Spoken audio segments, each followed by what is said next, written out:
Jehovah is your name.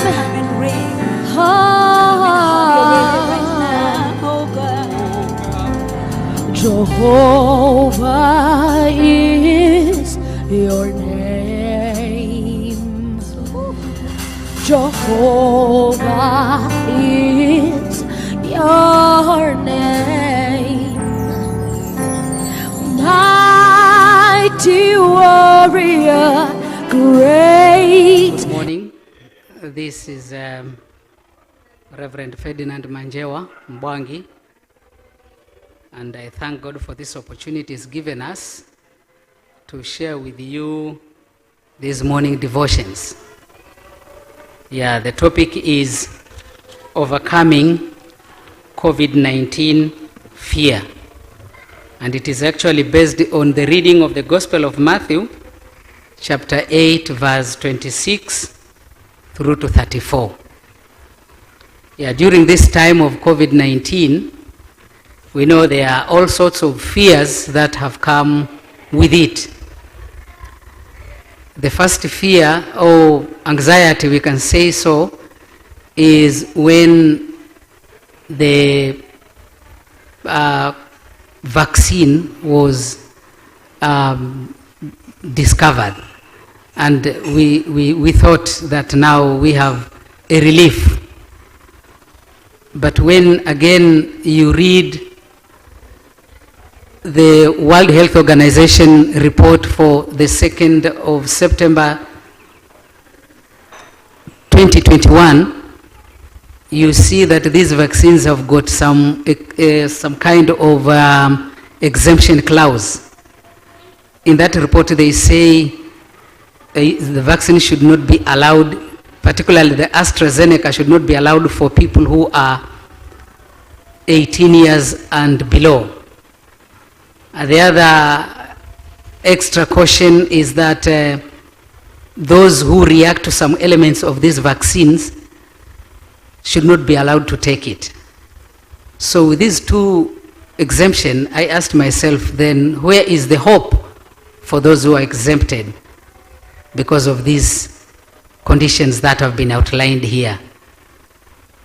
When the 18 and below ask us, what do we do now that we are not allowed to get the vaccine? What answer do we give to them? So as I was struggling with the answer for these 18 years and under, and those who are exempted from COVID, from the AstraZeneca because of the way they react to it, as I was seeking for the answer to these questions, I managed to read the Gospel of Matthew, chapter 8, verses 26 to 34. And there we find two events.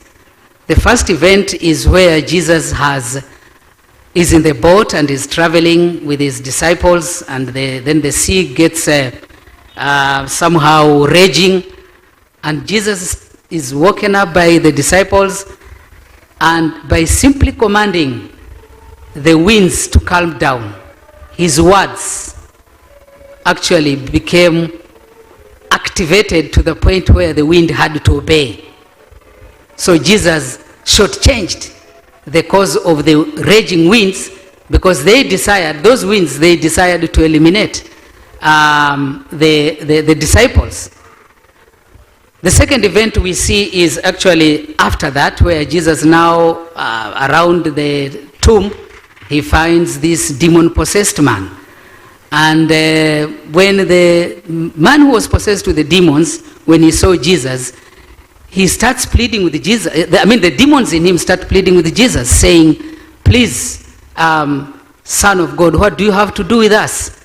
Allow us to get out of this man to go and enter into the pigs, the swines that were there. So in these two events, we see two powers of Jesus. The first one is the power of Jesus over forces of nature, because he cooled down the raging wind to indicate that he, as God who has come in the person of Jesus, he has power over nature, which he created. But of course, we do know that nature sometimes can decide to become chaotic, as it was attempting to do in that time.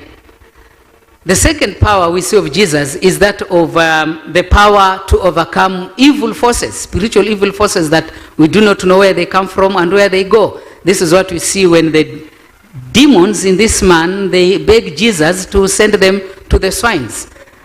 So the begging of these demons actually shows their submission to Jesus. So what we see from this text is that before Matthew comes to tell us of these powers of Jesus, he has already introduced Jesus in chapter 1 verse 23, calling him, or rather confirming him to be God with us. So if Jesus is God with us, then he must have power over any natural forces that might threaten our life. He must have powers over evil forces that threaten our life. With these two, I found a hope during this time of the COVID-19 for those who belong to the under 18 years and in the other exemption clause. That although the rules say they should not get vaccination, but they should know they have Jesus Christ, who is God with us, who has power over nature and also power over the evil forces. And these two actually indicate Jesus has power over COVID-19. So they should embrace him as the vaccine. Because even the vaccine that has been discovered, if it were not for Jesus to open up these kind of discoveries, they would not be there.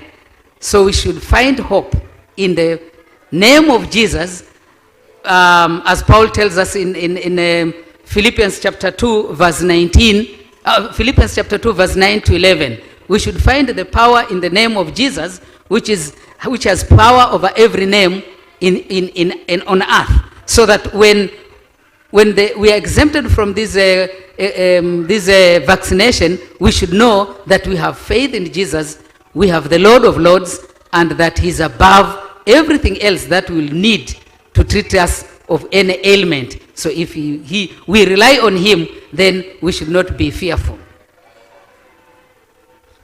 This is what I have for you, and I believe it's going to be of great help in boosting your faith.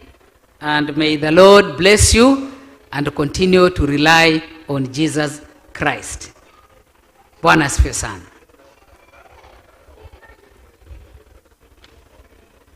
Jehovah is your name.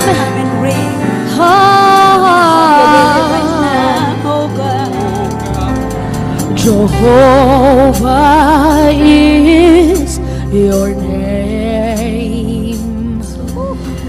Jehovah is your name. Mighty warrior, great in battle. Jehovah